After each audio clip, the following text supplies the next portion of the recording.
नमो महावदन्याय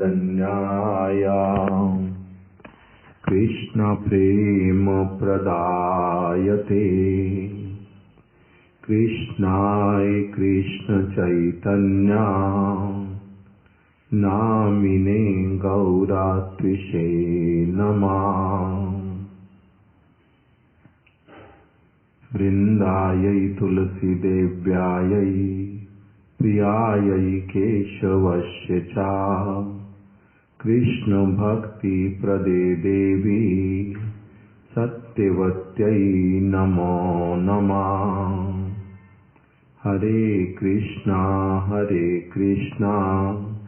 कृष्णा कृष्णा हरे हरे हरे राम राम राम हरे हरे।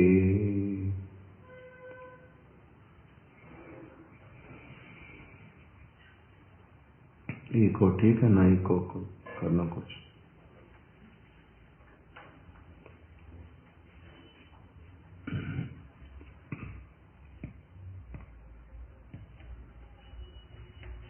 कल हमारे गुरुदेव नित्य लीला प्रविष्ट श्री श्रीमद् भक्ति वेदांत नारायण गोस्वामी महाराज जी की शुभ आविर्भाव तिथि मौनी अमावस्या, और आज उसका अधिवास दिवस।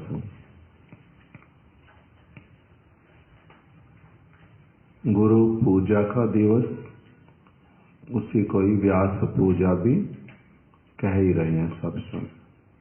व्यास पूजा का नामांतर प्रायवाची वही क्या है? गुरु पूजा।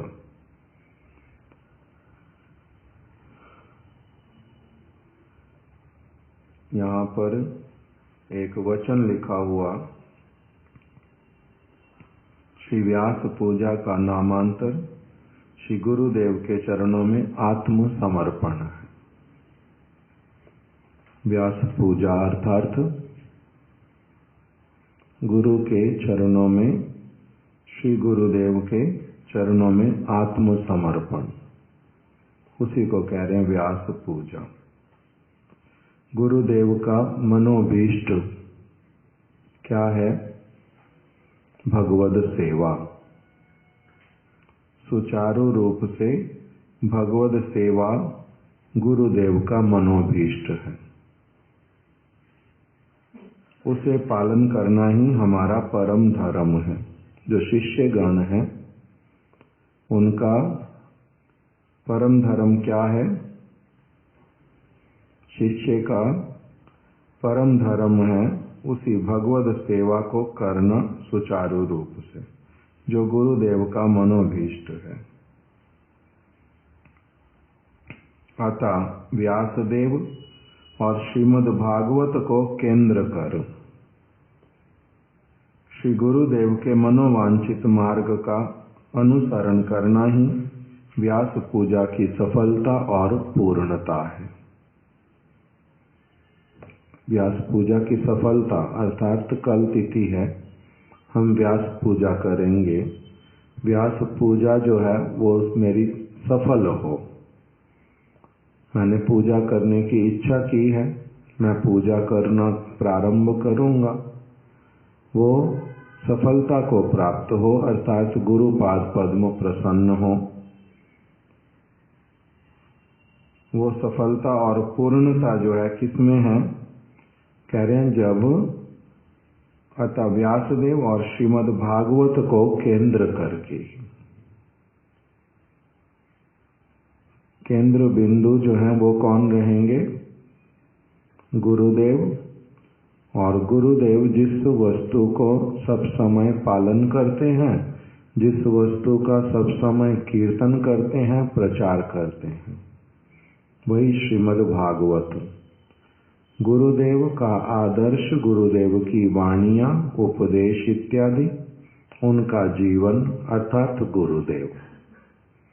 और श्रीमद् भागवत, उसको जब एक व्यक्ति केंद्र करेगा केंद्र पर रखेगा और गुरुदेव के मनोवांछित मार्ग का अनुसरण करेगा। उसके ऊपर चलने के लिए थोड़ा सा गंभीर होएगा, तब इसके द्वारा ही व्यास पूजा की सफलता होगी, तभी व्यास पूजा पूर्ण होती है। इस प्रकार से लिख करके गुरुदेव ने रखा है।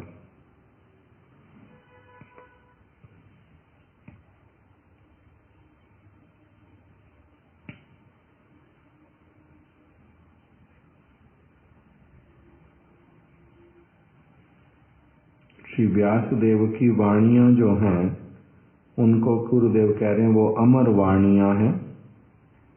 व्यास देव जी ने जो वाणियां प्रदान की हैं, जो उनकी लेखनी इत्यादि के माध्यम से हम लोगों को प्राप्त होती हैं, वो अमर वाणी हैं और वही वास्तविक रूप में शांति प्रदान करने में समर्थ है। इन व्यास वाणियों का ही पुनः पुनः कीर्तन करना, उनके भावों के भीतर में प्रवेश करना, यही व्यास पूजा है।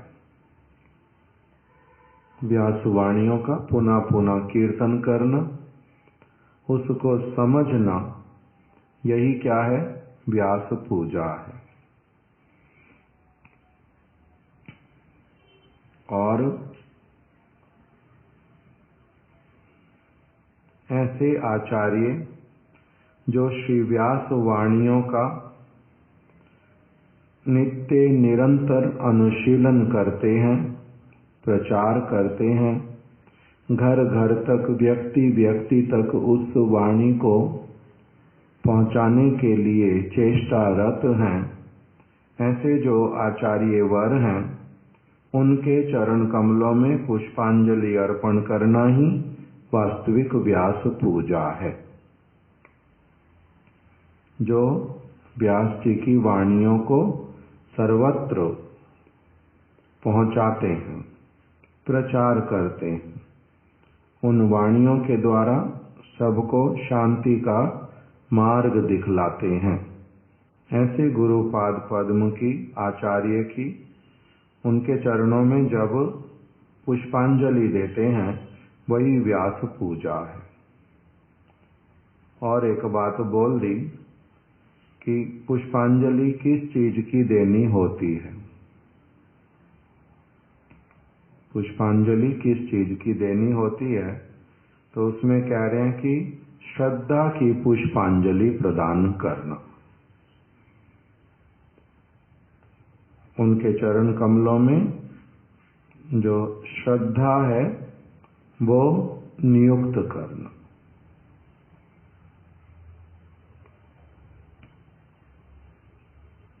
श्रद्धा को उनके चरण कमलों में देना, अर्थात उनकी वाणी के ऊपर विश्वास करना, उसी के अनुसार चलना,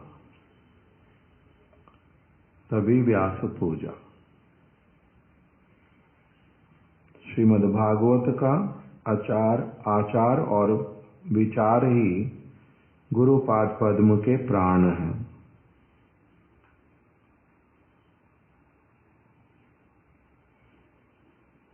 वास्तविक रूप में वही व्यास ये कहलाने के एकमात्र पात्र हैं, क्योंकि वो वेद व्यास जी के हृदय के अनुसार, जो वेद व्यास जी का हृदय पूर्ण रूप में जिसको स्वीकार करता है, उसी को इन्होंने अपना जीवन बनाया है। इसीलिए यही वास्तविक रूप में व्यास जो पद, व्यास जो शब्द, उसके उपयुक्त पात्र हैं।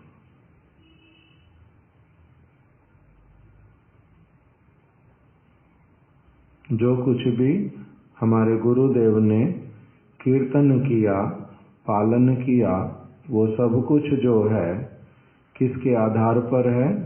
श्रीमद् भागवत के आधार पर ही। श्रीमद् भागवत में जो कुछ लिखा गया है उसी को ही वो सब समय पालन करते हैं, उसी का ही कीर्तन करते हैं। जितने भी समस्त ग्रंथ इत्यादि उन्होंने प्रकाशित किए वो सब भी क्या कहलाते हैं? श्रीमद् भागवत के ही प्रकरण ग्रंथ। अर्थात श्रीमद् भागवत के जो भाव उसी को ही सुस्पष्ट रूप में व्यक्त करने वाले। इसीलिए जो सारे ग्रंथ उनके जिनको वो स्वयं प्रकाशित भी करते हैं, संपादित करते हैं, वितरित करने के लिए इच्छा करते हैं, सब लोगों तक पहुंचाते हैं, वो सारे के सारे जो ग्रंथ हैं वो श्रीमद् भागवत के प्रकरण ग्रंथ कहलाते हैं।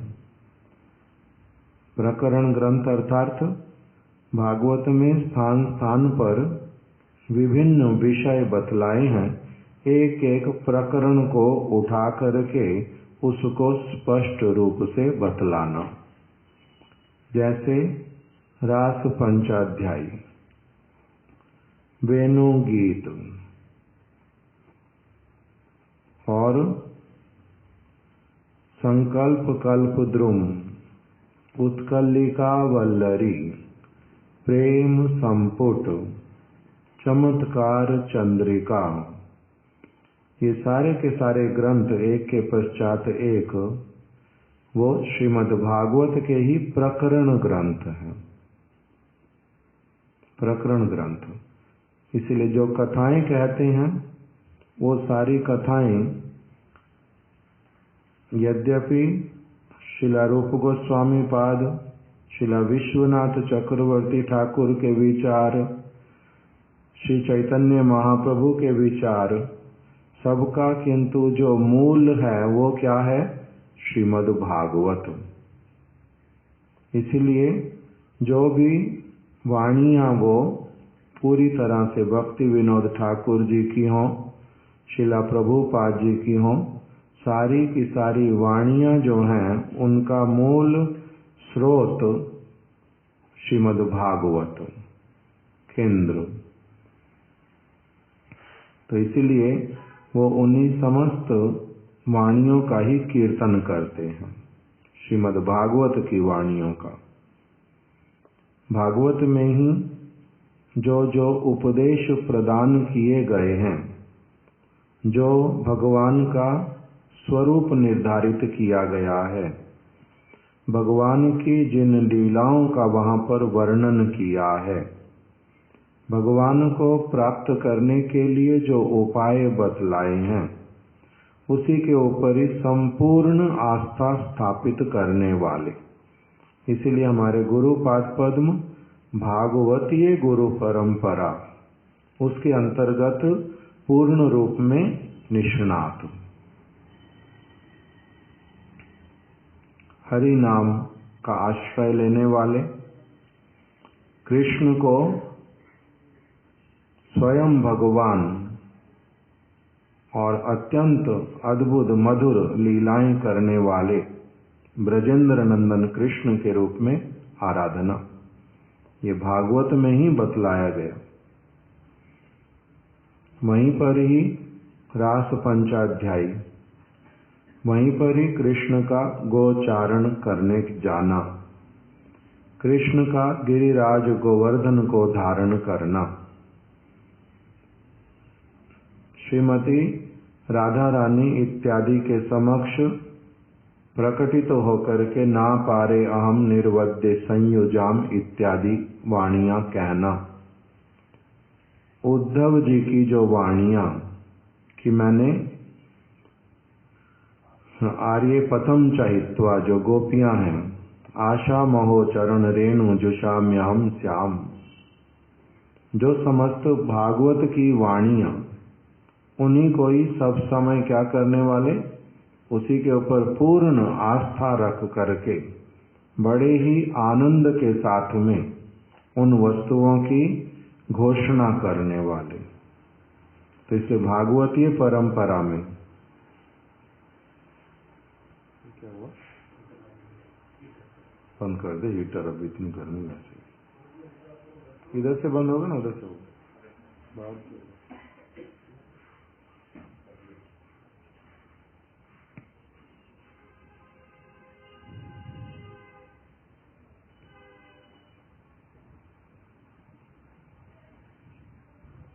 तो इसलिए यहाँ पर क्या वर्णन किया कि जो श्रीमद् भागवत का आचार और विचार है वही वास्तविक रूप में जिनके प्राण होते हैं उनका ही जो पूजा, उसको कहते व्यास पूजा।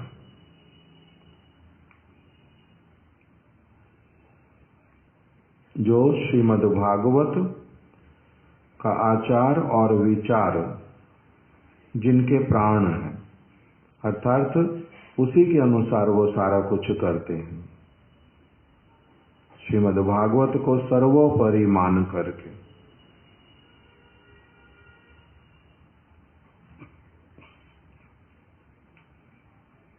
श्रीमद् भागवतम प्रमाणममलम प्रेमा पुमर्थो महान। श्री चैतन्य महाप्रभुर मतमिदम तत्रादरो ना परा। उसके अतिरिक्त और किसी भी वस्तु को वो गुरुत्व प्रदान नहीं करते। इसी विचारधारा के अंतर्गत जगत में बहुत प्रकार के लोग जो षड दर्शन हैं,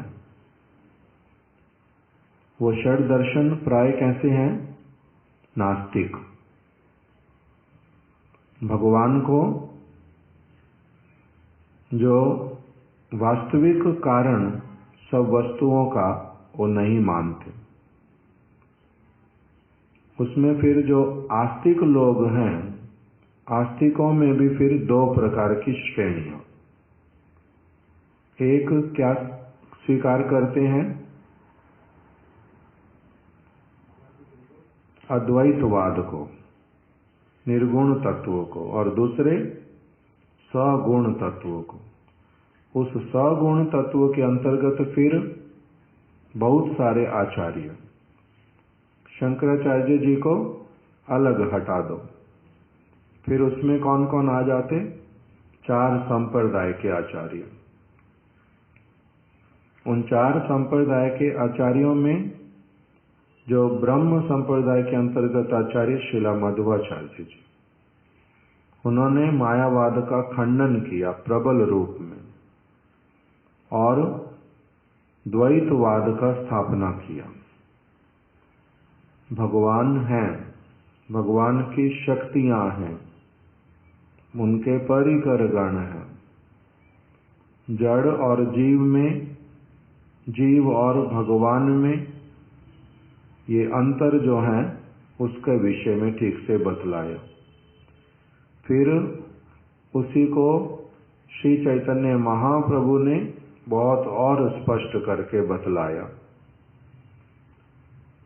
उन्हीं के मत के अनुरूप जो जो सारी वस्तुएं उनके मत में बहुत स्पष्ट रूप से जो प्रकटित होकर के आई, उनके मन का अभीष्ट, उसको रूप गोस्वामी जी ने स्थापित किया। श्री चैतन्य महाप्रभु के मन का अभीष्ट जो है वो क्या है? परकीया भाव। उसको फिर ये कितना एक के बाद एक डिटेल्ड है सारी चीज, उसको जो बड़े ही सुष्ठु रूप में आदर करने वाले, उसमें जो निष्णात, ये विषय वस्तु सभी लोग, सभी आचार्य जो वस्तु समझना चाहते वो है क्या, एब्सोल्यूट ट्रुथ जो है वो क्या है, इसके विषय में बड़ा एक विचार सभी लोग करते हैं, सभी आचार्यगण। उसी में फिर जो बहुत स्पष्ट रूप से भागवत के विचारों को लेकर के उसी के ऊपर संपूर्ण आस्था को स्थापित करके उसके अनुसार जो आचार प्रचार इत्यादि करते हैं, उन्हीं को कहते हैं विशुद्ध व्यासदेव, विशुद्ध व्यास। तो इसलिए जो हमारे गुरुदेव, उन्होंने एक ऐसा प्रबंध लिखा कि अभी व्यास पूजा वास्तविक रूप में, सुष्ठु रूप में यदि कोई करता है तो वो कौन करते हैं? गौड़ीय वैष्णव गण। अधिकांश लोग अब इस व्यास वाणी के जो मर्म है उसको नहीं पकड़ पाते। व्यास वाणियों का जो मर्म है उसको नहीं पकड़ पाते, उसकी सब समय जो है उसकी चर्चा नहीं करते। किंतु जो करते हैं उसमें बताया गौड़िया वैष्णव गण ही है। इसलिए उन्हीं को ही अभी क्या कहते हैं हम लोग? व्यास देव के रियल रिप्रेजेंटेटिव, उन्हीं के पूजक, ये हमारे गुरुवर्ग। इसलिए उनका जो वैशिष्ट्य भी श्रवण करते हैं, उनकी जो महिमा श्रवण करते हैं, वो सारी की सारी किसमें पाई जाती है? भागवत में। वो भागवत में पाई जाती है।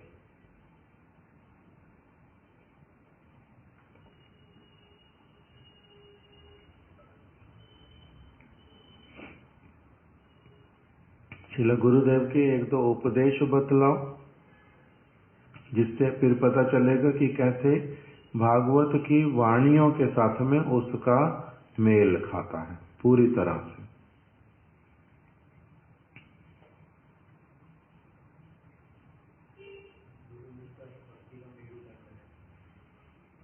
इस वाणी को भागवत की वाणी से मिला। तस्मात् गुरुं प्रपद्येत जिज्ञासु श्रेया उत्तमं शाब्दे परे च निष्णातं ब्रह्मण्य उपशमाश्रयम्। गुरु सुशूर्षया भक्त्या सर्वलब्धा अर्पणेन च संगेन साधु भक्तानां ईश्वर आराधनान च आराधनेन च। तो उसी के अंतर्गत यही वाला विचार आ जाता है पूरा। वहीं पर शरणागत होने की बात बोली। दूसरा कहा जो जगत पिता है वो कौन है? भगवान हरि। जो उनका भजन नहीं करता वो क्या है? आत्मघाती। यही उपदेश है। जो जगत पिता भगवान श्री कृष्ण का भजन नहीं करता वो आत्मघाती। इसको कहाँ कहा गया भागवत में? निदेह माध्यम सुलभम सुदुर्लभम प्लवम सुकल्पम गुरु कर्णधारम मयानुकूलेन लभेत भवाब्द पुमान भवाब्दिम ना तरेत सा आत्मा। उस प्रकार से कहा। और क्या लिखा है पीछे? मनुष्य योनि में ही भगवान का भजन संभव पर है। तो ये किसकी वाणी है? भागवत की। लब्ध्वा सुदुर्लभमिदं बहु संभवान्ते। अथवा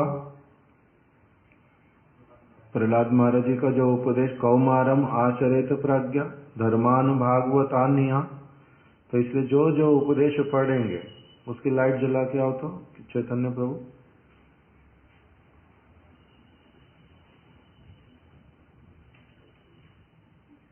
कहाँ जा रहे? कहाँ लाइट जलाने जा रहे?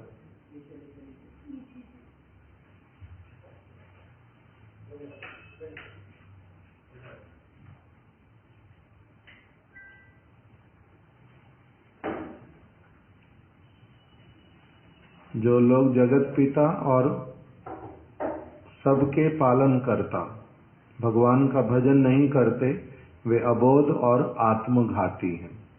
यही वाली बात आई तो भजन उसके अंदर भागवत के अंतर्गत ही। जो भगवान का भजन नहीं करता, भगवान कौन है? जगत पिता, अर्थात सभी कारणों के कारण।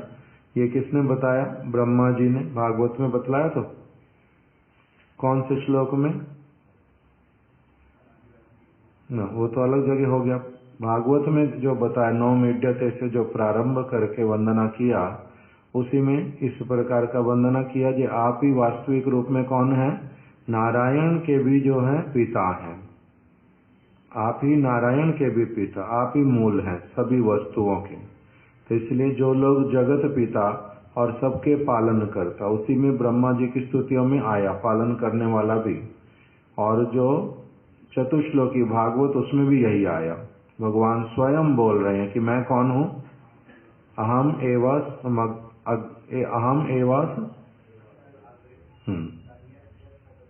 भाई न, मेरे अतिरिक्त और कोई नहीं है, सब कुछ ही मैं हूं, मेरे से ही सब कुछ प्रकटित होता है। तो वो भागवत में ही बतलाया। तो इससे लिख के रखा, जो लोग जगत पिता और सबके पालन करता भगवान का भजन नहीं करते। वही जो अभी आया, साचा आत्मा, कि इतना अधिक सुयोग यदि किसी को मिले, मनुष्य जन्म मिल गया, फिर क्या बताया? मनुष्य जन्म मिला और गुरु जो है वो कर्णधार के रूप में मिल गए। मैं जो हूँ वो अनुकूल वायु के रूप में उनको सहायता करने के लिए प्रस्तुत। तब भी यदि भगवान का भजन नहीं करते, तब क्या है? आत्मा। दूसरा उपदेश क्या कह रहे हैं? जीव का स्वरूप धर्म ही, स्वरूपगत धर्म ही भगवत सेवा है। भगवान की सेवा करना ही स्वरूपगत धर्म है। वहां पर क्या बताया भागवत में? सवई पुंसा परो धर्मो यतो भक्ति अधोक्षजे अहितुक्या अप्रतिहता या यात्मा सुप्रसीदति। इसी बात को ही गुरुपाद पद्म बोल रहे हैं बार बार कि सब परम धर्म क्या है जीव का? भगवत सेवा है। और उसमें भी फिर क्या बतला रहे हैं? इसी श्लोक का ही, सवई पुंसा परो धर्मो, वो कैसी होनी चाहिए भक्ति? सवई पुंसा परो धर्मो यतो भक्ति अधोक्षजे। अधोक्षज वस्तु जो भगवान, उनकी क्या करनी चाहिए? सब समय सेवा करनी चाहिए। वो कैसी होनी चाहिए? अहेतुकी अप्रतिहता, बिना किसी प्रकार के स्वार्थ के, हेतु के, उसमें कोई हेतु नहीं हो। और दूसरा अप्रतिहता, अर्थात उसमें कोई तैल धारावत निरंतर उस प्रकार की होनी चाहिए। तो वही बताया, जीव का स्वरूपगत धर्म ही भगवत सेवा है। किसी विशेष कारणवश भगवत सेवा को भूलकर अनादिकाल से संसार चक्र में पड़कर त्रितापों में जीव दग्ध हो रहा है। ये भी भागवत की बात कि हम लोग क्या कर रहे हैं? तीनों तापों में दग्ध हैं। जो क्या बता दिया? शोक मोह भयापहा, तुम्हारा शोक चला जाएगा, तुम्हारा मोह चला जाएगा, तुम्हारा भय दूर हो जाएगा। क्या करने से? यस्याम वैश्रूयमाणायाम कृष्णे परम पुरुषे भक्तिर उत्पद्यते पुंसाम शोक मोह भयापहा। भागवत का श्रवण करोगे, तुम्हारे में भगवत जो सेवा का कामना उत्पन्न होएगा, उसी के फल स्वरूप तुम्हारा सब प्रकार का जो त्रिताप वो दूर हो जाएगा। वो वहीं पर लिख करके रखा भागवत की वाणी को।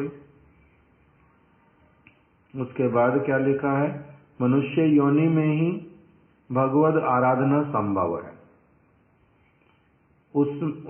उसमें भी नहीं पढ़ा जा रहा, उसमें भी बाल्यकाल से ही भगवत भजन करना श्रेष्ठकर है। अन्य अन्य योनियां भोग योनियां हैं। भागवत के विचार है सारे एक के बाद एक, और कहीं के विचार तो नहीं है। ये मनुष्य योनि में ही भगवत आराधना संभव पर है। ये कहाँ पर बतला दिया? वही प्रहलाद महाराज जी के उपदेश में कि और योनियों में भगवान का भजन नहीं होता।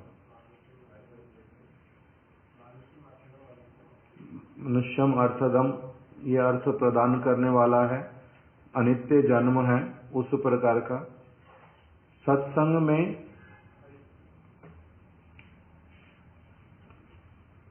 में हरि कथा ही भक्ति का मूल है। बिना सत्संग के जीवों का कल्याण कदापि संभव नहीं है। इसमें कौन सा श्लोक? विदुर जी वाला, जो अभी हमने कुछ दिन पहले पढ़ा था। उसी में आता है कि सत्संग में होने से ही क्या हो जाएगा? हमारे भगवान के चरण कमलों में मति लगती है। सत्संग में रहने से ही सारा मंगल होता है।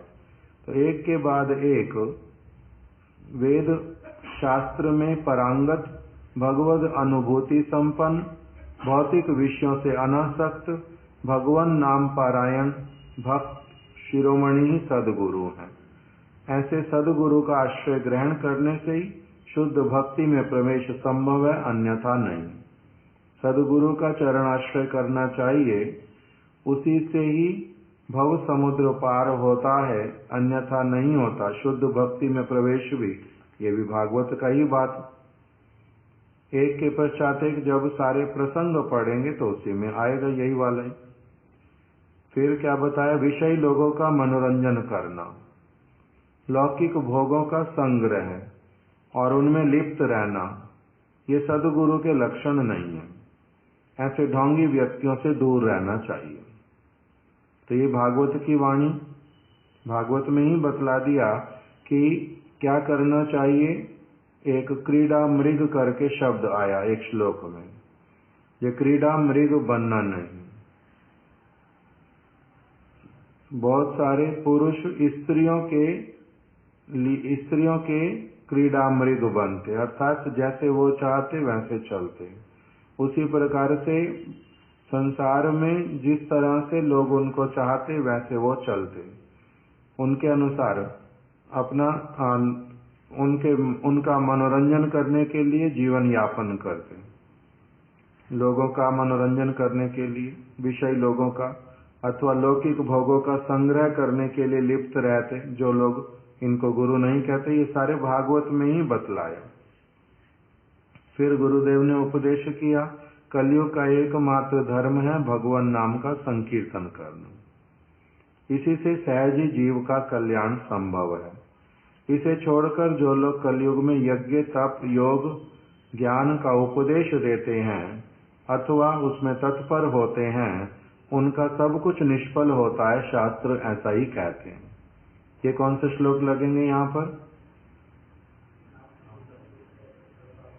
नाम संकीर्तनम यच्च सर्व पाप प्रणाशनम प्रणामो दुख शमनम तम नमामि हरिम परम। और कलौ दोष निधे राजन अस्ति एक महद गुण, ये वाला भी लगेगा। और एक लगेगा कौन सा? ध्यायते, जो कृते यत ध्यायते विष्णु त्रेतायाम यजतो मखई द्वापरे परिचर्यायाम कलौ तद हरि कीर्तनाथ। और एक श्लोक जो महाप्रभु के लिए लगता अंग उपांग वाला, जिसमें आता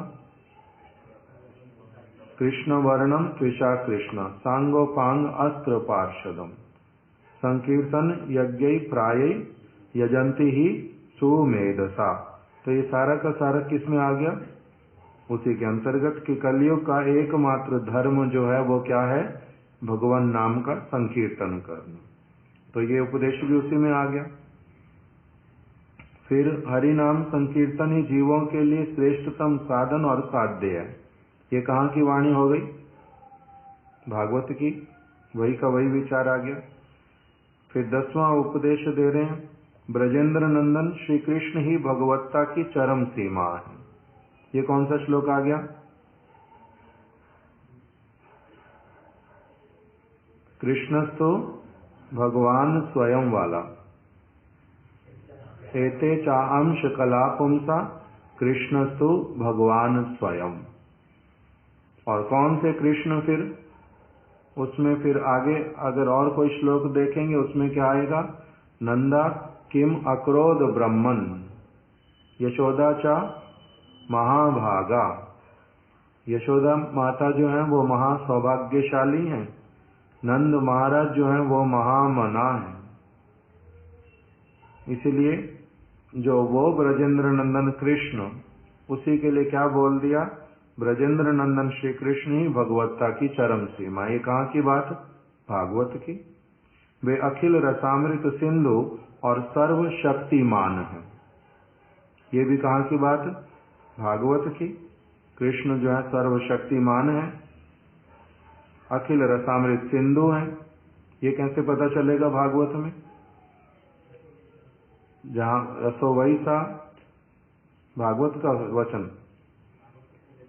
ना, भागवत का बता रहे हैं अभी। उसमें आता है कि जिस पर जब वो गए मथुरा में जब गए तब वहां पर रणभूमि में होने पर वहां पर जो मल्ल लोक हैं, अर्थात जिनके साथ चान और मुष्टिक इत्यादि जिनके साथ युद्ध होएगा, वो उनको एक रूप में देख रहे हैं कि क्या है, साक्षात यम वज्र के समान बने हुए, कितना वीरता है इनमें। वो वीर रस का दर्शन कर रहे हैं। और कोई दर्शन कर रहा है, कितना छोटा सा एकदम से, कितना प्यारा बालक ये, उनमें वात्सल्य रस उमड़ रहा है किसी में कि ओ ये साक्षात काम देव हैं। किस प्रकार से अंग प्रत्यंगों का गठन है इनके।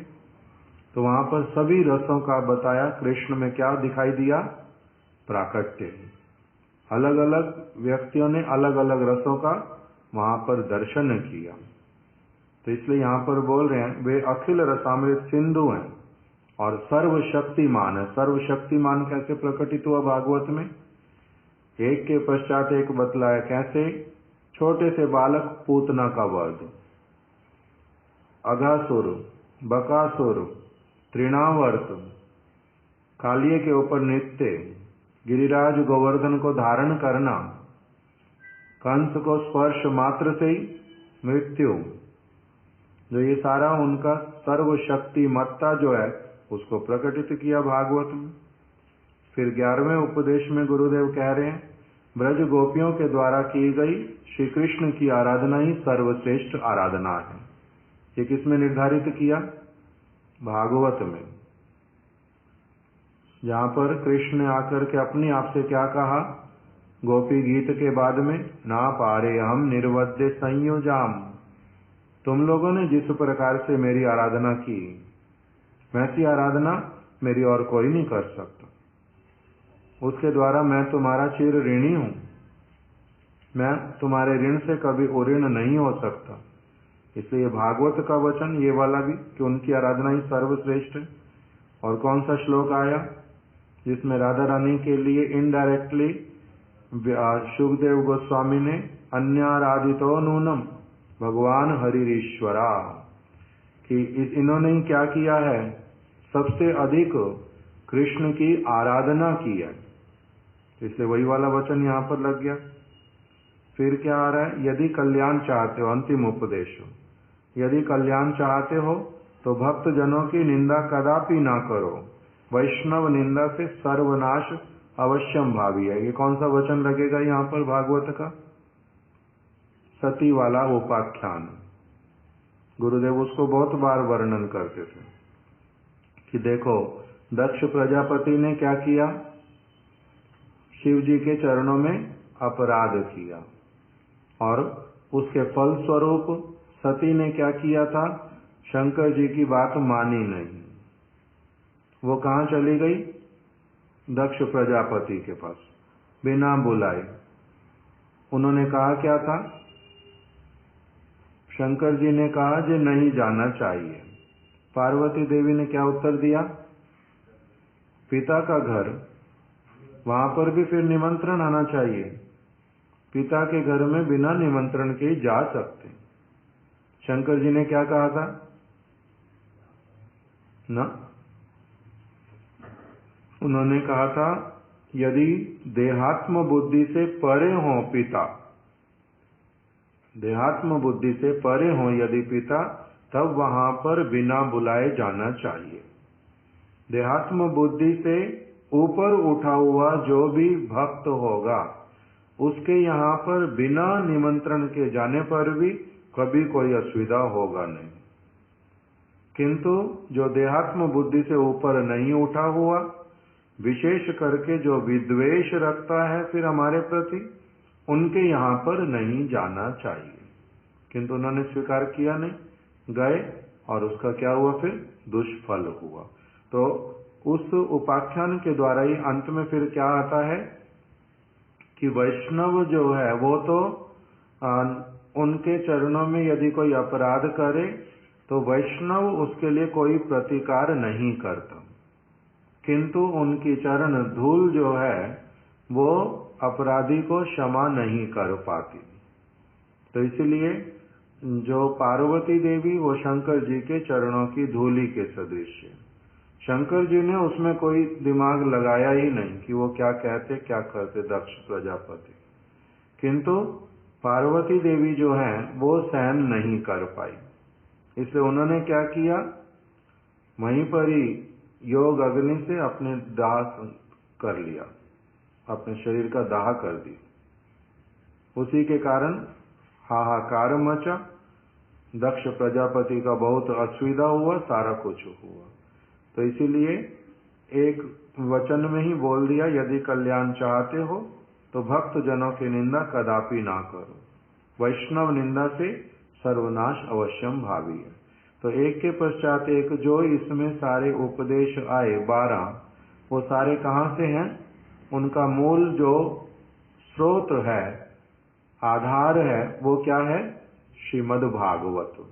तो इसीलिए जो अपने जीवन में सब समय श्रीमद् भागवत के ही केंद्र करके रहते हैं, वेद व्यास जी की अंतिम कृति श्रीमद् भागवत, उनके ग्रंथों का वास्तविक सार, जो उसको अपने जीवन में पालन करते हैं, सर्वत्र जो उसी का ही आचार और प्रचार करते हैं, उसी को केंद्र बिंदु रखते हैं, वही वास्तविक रूप में क्या है, व्यास हैं।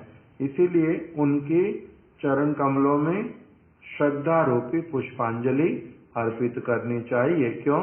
क्योंकि वही क्या करते हैं, हम लोगों को शांति का जो वास्तविक मार्ग वो प्रदर्शित करते हैं। उन्हीं के चरण कमलों में पुष्पांजलि अर्पित करना ही प्रकृत व्यास पूजा है। उन्हीं के चरणों में अपनी श्रद्धा को समर्पित करना, उन्हीं के चरणों में आत्म समर्पण करना, इसी का नाम व्यास पूजा है। आज यहीं तक की कथा को रख देते हैं। कल हम लोग अब प्रातःकाल भी, संध्या के समय में भी श्री गुरुदेव के चरण कमलों को अधिक से अधिक हम लोग स्मरण करें, उसको, उससे अपने जीवन को एक अच्छी दिशा की ओर ले जाएं।